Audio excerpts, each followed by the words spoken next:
Bismillahirrahmanirrahim.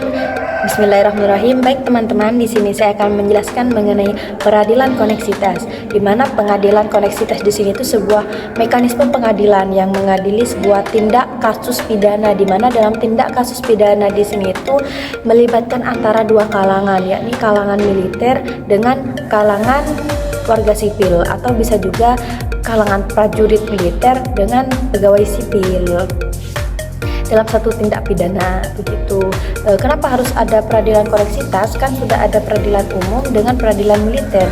Nah, adanya peradilan koneksitas di sini itu karena terdapat perbedaan yurisdiksi dan pastinya terdapat perbedaan sistem hukum begitu. Di mana peradilan militer di sini itu mengadili khusus untuk TNI, yakni Tentara Nasional Indonesia, dan peradilan dan peradilan umum hanya untuk warga sipil. Jadi pastinya terdapat perbedaan sistem hukum, di mana peradilan militer itu menganut undang-undang militer dan peradilan umum menganut undang-undang KUHP begitu. Misalnya begini, misalnya terdapat seorang anggota militer itu bekerja sama dengan warga sipil untuk melakukan tindak pidana, misal untuk melakukan korupsi ataupun penyelundupan senjata. Nah, di sini baru di sini baru peradilan koneksitas di sini itu diterapkan untuk menangani kasus tersebut itu secara terpadu. Mungkin itu saja penjelasan dari saya. Selanjutnya saya serahkan kepada presentator berikutnya. Baik, kali ini saya akan melanjutkan penjelasan dari presentator sebelumnya, yaitu mengenai dasar hukum peradilan koneksitas. Jadi dasar hukum peradilan koneksitas itu ada 3 dasar. Yang pertama yaitu terdapat pada pasal 89 sampai dengan pasal 94 Undang-Undang Nomor 8 Tahun 1981. Di mana pasal ini mengatur mengenai peradilan koneksitas, yaitu pengadilan terhadap tindak pidana yang dilakukan secara bersama-sama antara warga sipil dan anggota militer. Kemudian berikut pokok-pokok ketentuannya. Yang pertama yaitu pasal 89 KUHP. Di sini menyebutkan bahwa perkara yang melibatkan pelaku dari kalangan sipil dan militer itu diproses melalui peradilan koneksitas. Kemudian pasal 90 sampai dengan 92 KUHP di sini mengatur mengenai kewenangan dan tata cara pemeriksaan dan mekanisme pengajuan perkara dalam peradilan koneksitas. Kemudian pasal 93 sampai dengan 94 KUHP di sini menjelaskan perihal penunjukan pengadilan yang berwenang dan ketentuan tentang pemeriksaan serta putusan dalam kasus koneksitas. Kemudian dasar yang kedua yaitu terdapat pada pasal 198 Undang-Undang Nomor 31 Tahun 1997 tentang peradilan militer, di mana pasal ini mengatur bahwa kasus koneksitas yang melibatkan anggota militer dan warga sipil ketika dilakukan bersama-sama diproses dalam peradilan militer yang disesuaikan dengan tata cara koneksitas yang diatur dalam KUHP. Nah, ketentuan ini menekankan pentingnya prosedur hukum yang berlaku secara khusus bagi anggota militer, terutama dalam tindak pidana yang melibatkan warga sipil. Kemudian dasar hukum yang ketiga yaitu terdapat pada pasal 16 Undang-Undang Nomor 48 Tahun 2009 tentang kekuasaan kehakiman, di mana pasal ini mengatur bahwa pengadilan koneksitas dalam perkara pidana yang melibatkan pelaku sipil dan militer itu dilaksanakan untuk menjaga independensi kekuasaan kehakiman serta menegakkan hukum secara adil sesuai dengan aturan hukum yang berlaku. Mungkin itu saja yang bisa saya sampaikan. Kurang dan lebihnya mohon maaf. Saya lanjutkan pada presentator selanjutnya. Terima kasih. Baik, saya akan melanjutkan penjelasan dari materi selanjutnya, yaitu tentang tahapan dalam penyelesaian perkara koneksitas. Jadi tahap pertama dalam menyelesaikan perkara koneksitas itu pertama dibentuk tim penyelidik dan tim penyidik. Tim penyelidik ini terdiri dari penyelidik dari peradilan umum dan penyelidik dari peradilan militer. Begitupun pada tim penyidik terdiri dari penyidik peradilan umum dan penyidik peradilan militer. Selanjutnya jika sudah dibentuk tim penyelidik dan tim penyidik, maka akan dilanjutkan ke tahap penyelidikan. Dalam tahap penyelidikan ini dilakukan untuk mencari bukti-bukti terkait perkara koneksitas tersebut. Selanjutnya akan dilakukan penyelidikan oleh polisi militer dan auditor militer.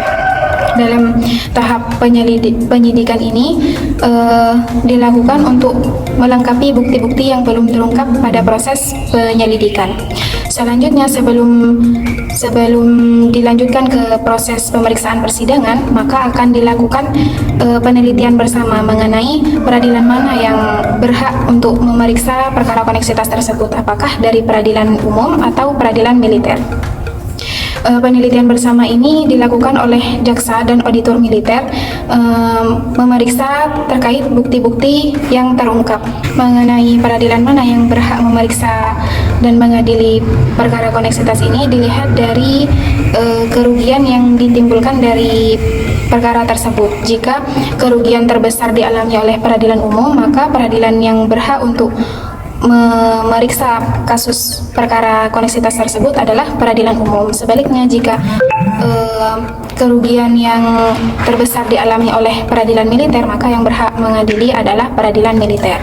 Jika sudah ditemukan mengenai peradilan mana yang berhak memeriksa perkara koneksitas tersebut, maka tahap selanjutnya yaitu proses persidangan.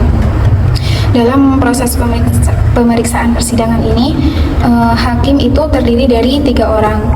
Jika perkara tersebut diadili di peradilan umum, maka hakim ketua itu dari peradilan umum dan anggotanya masing-masing dari peradilan umum dan peradilan militer. Sebaliknya, jika perkara tersebut diadili di peradilan militer, maka hakim ketua dari peradilan militer dan masing-masing anggota dari peradilan umum dan peradilan militer. Mengenai proses persidangan itu sama seperti proses pemeriksaan pada acara pidana biasa.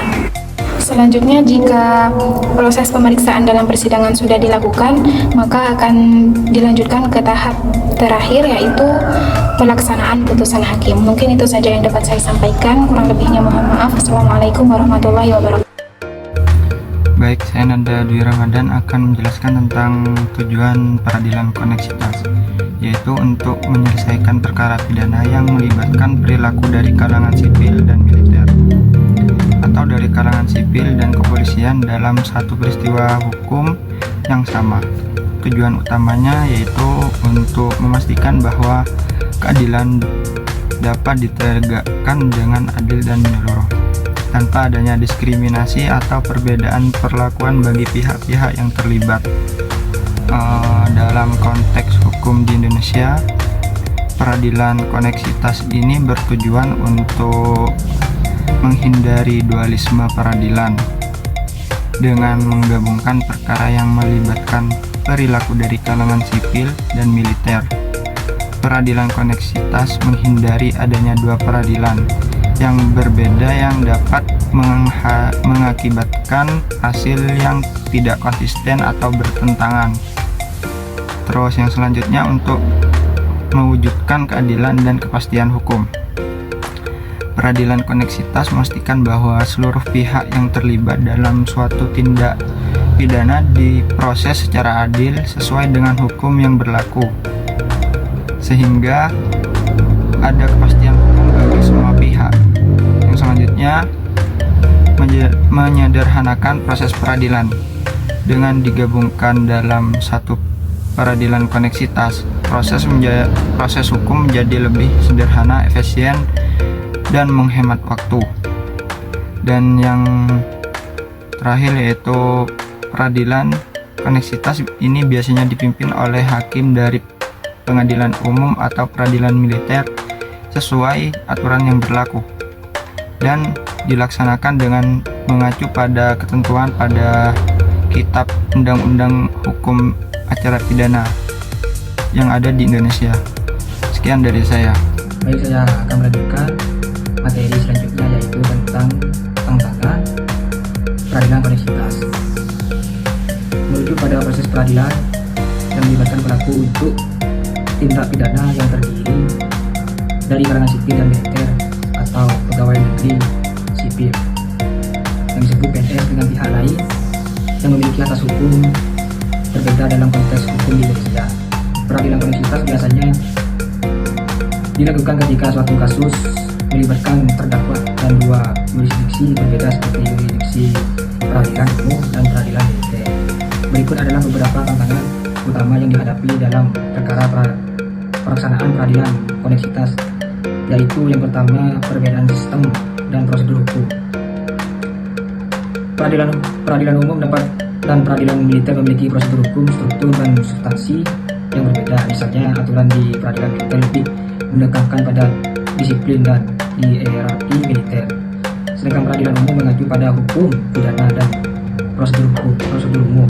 Koordinasi antar kedua sistem ini sering kali menjadi tantangan, khususnya dalam menentukan peradilan mana yang berwenang untuk mengadili kasus tertentu.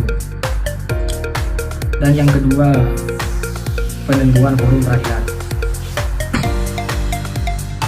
Salah satu tantangan terbesar adalah menentukan apakah kasus tersebut akan disidangkan di peradilan umum atau militer.